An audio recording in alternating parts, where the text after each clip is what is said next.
Hey YouTube, it's Charles the Redneck Jones coming at you with another knife review, this time of the beautiful, well, maybe not beautiful,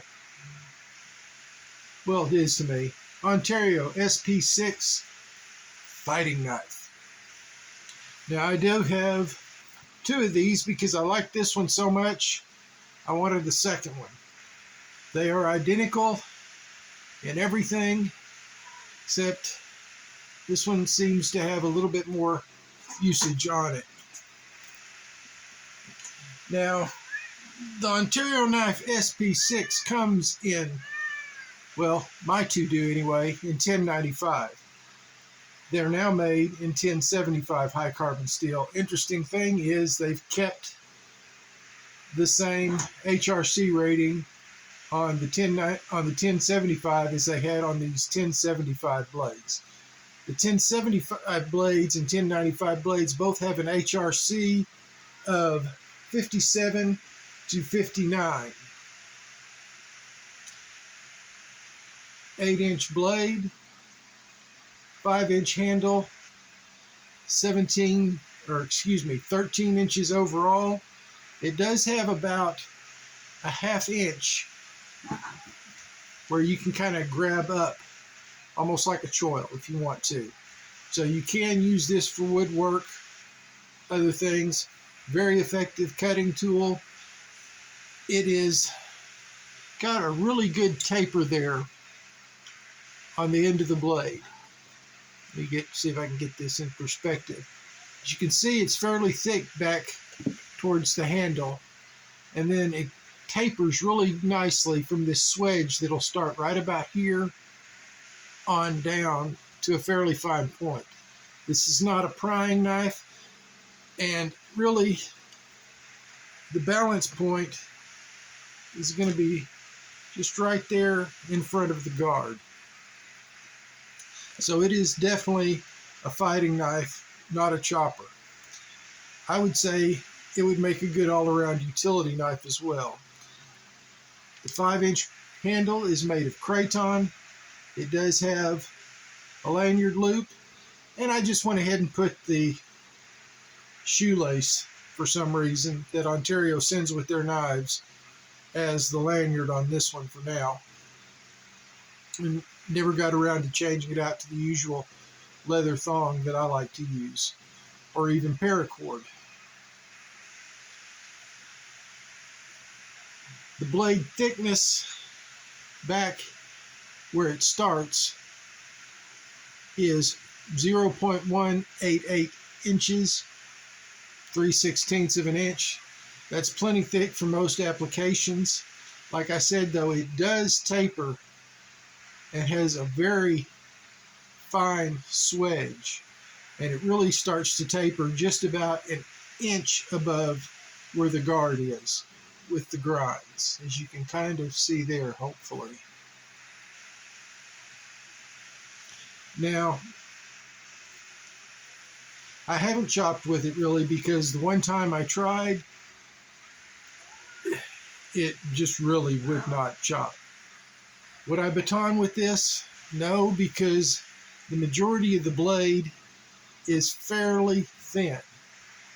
I might baton some small wood that I would be using for kindling, but I certainly wouldn't be trying to chop up all of my firewood with this or baton my firewood with this. Excuse me, I have a cat deciding he's going to lay on my notes. In case you're wondering, this is Binx the Halloween cat.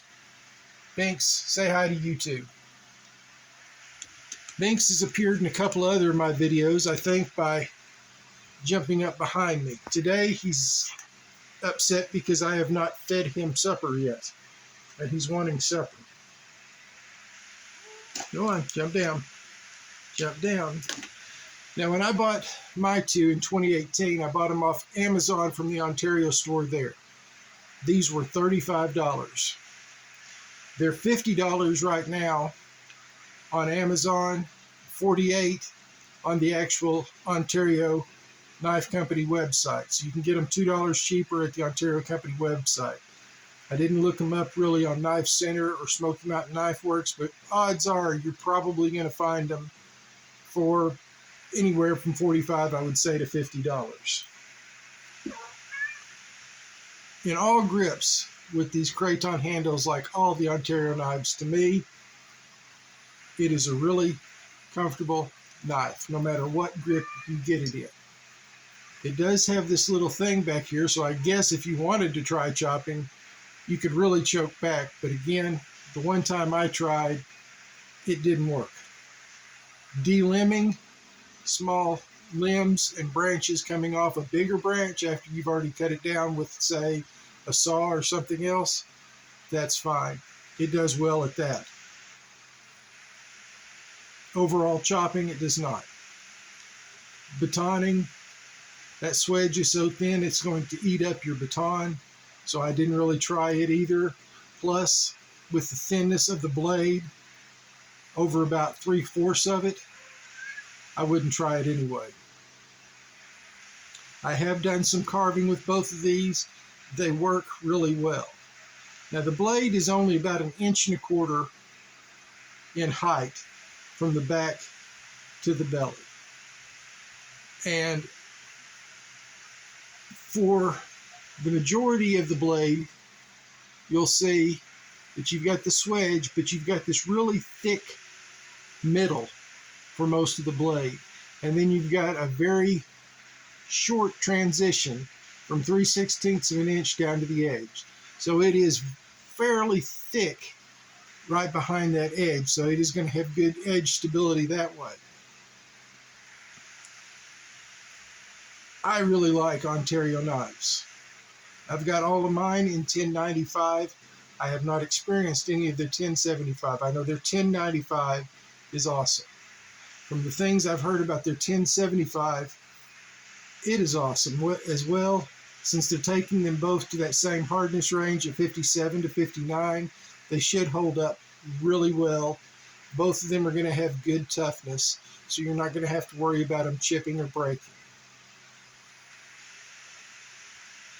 The sheath, like all Ontario sheaths, back when I bought mine anyway, I think they've got an even weaker looking sheath now from what I've seen, is Moller compatible, Cordura, with a little plastic insert to keep it blade from cutting it. Has 2 retention straps, and you can put the knife in facing in either direction, so you can wear it on your left or right hand side just fine. Now, one snap is probably all you need to secure it. The second snap to me is more about keeping the knife from flopping around if you're running or doing a lot of activity. I have not checked to see if there is an aftermarket sheath available. It doesn't bother me if they come in those. Those are serviceable enough for me right now. If that wears out, I may look at getting a better sheath. The overall weight of the knife itself is 14 ounces, and it comes out to like 18 ounces with the sheath. So, my conclusion is, I like it. I bought 2. Now we're going to get in, and in case any of y'all are wondering, yes, Little Squatch is here. We've been watching football all day. Took time out to make this. And of course, his first shout out is always to Scab at Choir Boys Cutlery Outdoors, because that's basically one of our favorite channels to watch, because Scab is pretty amusing to watch to me. Then we, as well as being informative and seeing a knife work. We have Joe, Steel Forged in Fire, Sword and Knife, best cinematographer, best videographer on YouTube, in my opinion. Go check him out. He's also going to give you good information, and you'll learn a lot about samurai swords and knives visiting him. Greg's Legion Tactical Cutlery, another guy who likes to show his knives working and give you all the information you're going to need about a knife as to whether or not it's good and worth your money. Today I'm going to go with another guy I've enjoyed watching, Shane Gables at Shane Gables PKR. Shane does a lot of good videos, always informative, and he always will tell you what he really thinks of the knife and whether he thinks it's worth the time and money to own. He has a lot of really cool knives. Trust me, you'll want to check him out as well. This is Charles the Redneck Nerd, thanking you all for your time, saying, as always, take care, and Boomer Sooner. Y'all have a good weekend. Rest of it anyway.